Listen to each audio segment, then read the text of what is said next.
Access Bank has proposed listing of its 15 billion naira green bond on the Luxembourg Stock Exchange. It has created some excitement in the fixed income market. Capital market stakeholders said it will create visibility for issuers as well as attract foreign green capital needed to fund sustainable projects in Nigeria. The Access Bank green bond has a 15.5% fixed rate and 5-year tenor. It's already been listed on the Nigerian Stock Exchange last year. However, the bank has applied to list on the bond on the Luxembourg Stock Exchange and will be the first cross-listing of a green bond in Nigeria. Chief Executive Officer of NSC, which is Mr. Oscar Onyema, explained that the collaboration was designed to improve the growth of sustainable finance in Nigeria.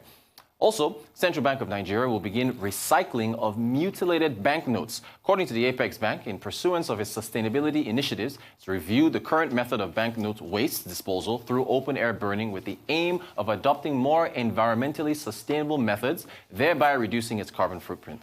Meanwhile, customers are being asked to return their mutilated Naira notes to the bank if they still have any. Arise business analyst Chika MBONU joins me in the studio for more on these stories. Welcome, sir. Welcome. So first, for the purpose of our listeners, if you could please explain what is a green bond? Okay, I mean, the best way to explain what a green bond is to look at the standard definition for an ordinary bond, or what we call a plain vanilla bond. Basically, it's a fixed income instrument, used by corporations, governments, even multinational banks to raise funds, yes, for running their businesses. Therefore, a green bond is a bond that the use of the process of the bond is tied to some climatic solutions, climate change, yes. Climatic solutions. So when the bond that is raised towards solving a climatic problem, it is called a green bond. Sometimes it's called also a climate bond. Just like any typical bond that right. It can be issued by corporations, governments, and multinational banks. Okay. It's a team bond. A team bond in the sense that in the past we had things like in the other parts of the world we had things like railway bond, focus on building railways. We even had war bonds, focus on funding the war, yes. And then highway bonds. So the green bonds are basically bonds issued to fund projects like in the renewable energy, renewable energy solutions. In the developing countries, it's being used to fund projects in renewable energy, alternative energy, processes, okay, or even urban mass transit programs, or even water distribution projects, and as it is known, somebody will ask, how do we ensure that the bond is genuine, yes, or is used for what it's meant for?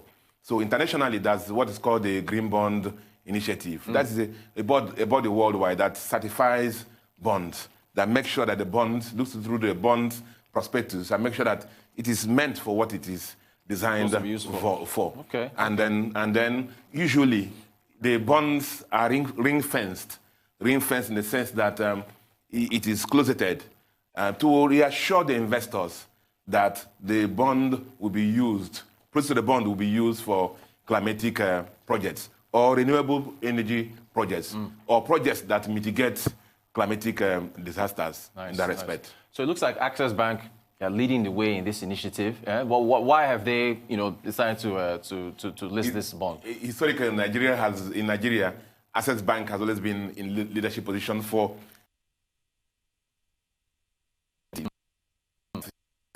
the banking for women. Yes. They have one of the few first banks in Nigeria that created funds to support the women endeavors.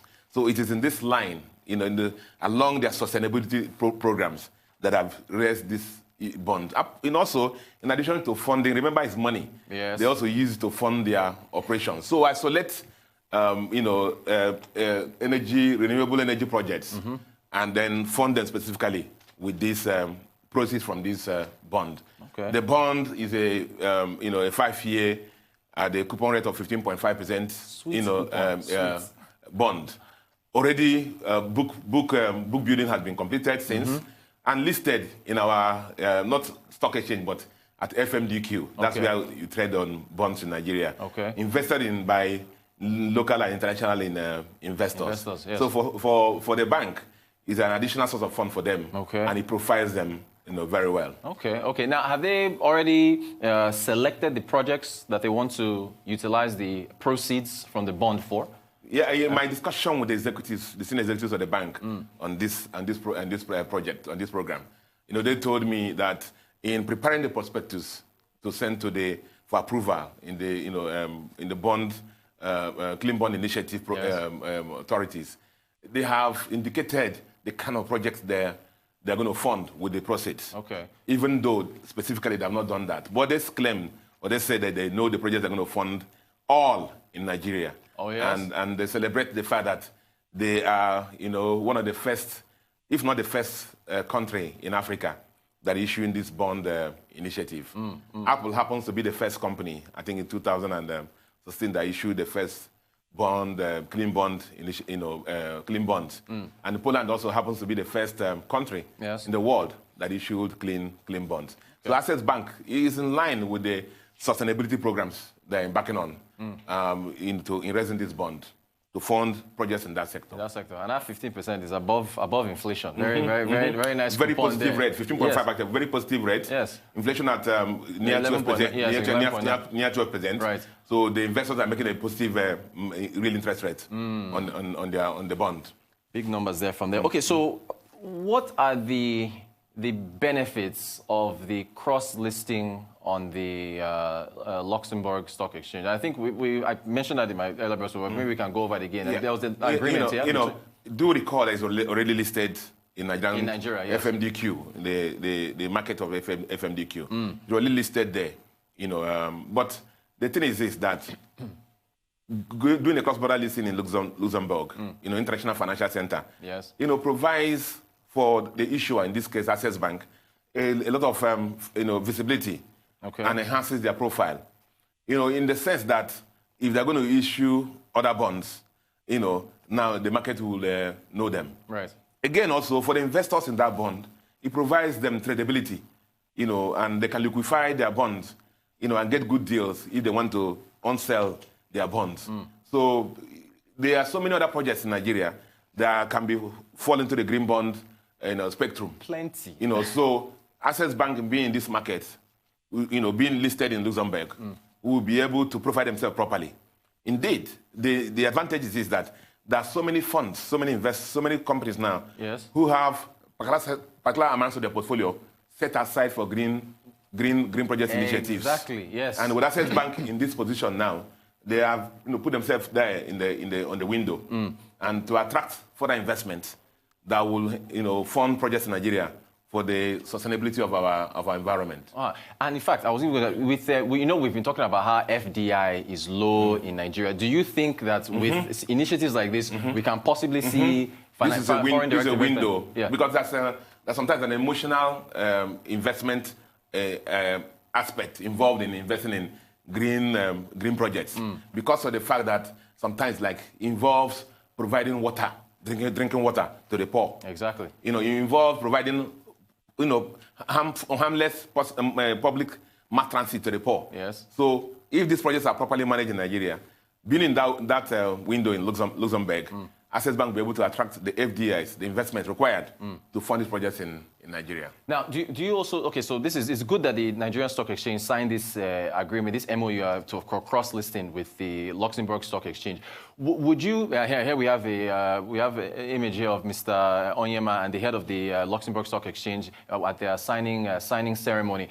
Would you encourage for the NSE to sign more of these agreements with other exchanges around the world, so to add depth to the market and so on and so forth? It puts our companies out there, and the other investors worldwide will be able to see the quality in our companies, right? And the reach for the investors will be wider, and those people. So any issues that we have in our market here, that can be put in those markets, and the investors will be able to invest in them for the good of the economy. Fantastic. In fact, speaking of for the good of the economy, it seems like the central bank has keyed into more environmental initiatives. Speak to us about that, because I think it's a good idea. It's good for them to be joining into this as well. Mutilated notes or old notes or dirty notes is a peculiar problem in Nigeria. And one of the functions of central bank is when they see dirty notes in the system, they're supposed to replace them with new notes and pull those old notes and destroy them. Hitherto, before now, they used to do open burning for the for these mutilated notes. And then what you see is that it pollutes from the air, from the fire, from the burning, it pollutes the air. From the landfills again, it pollutes the land.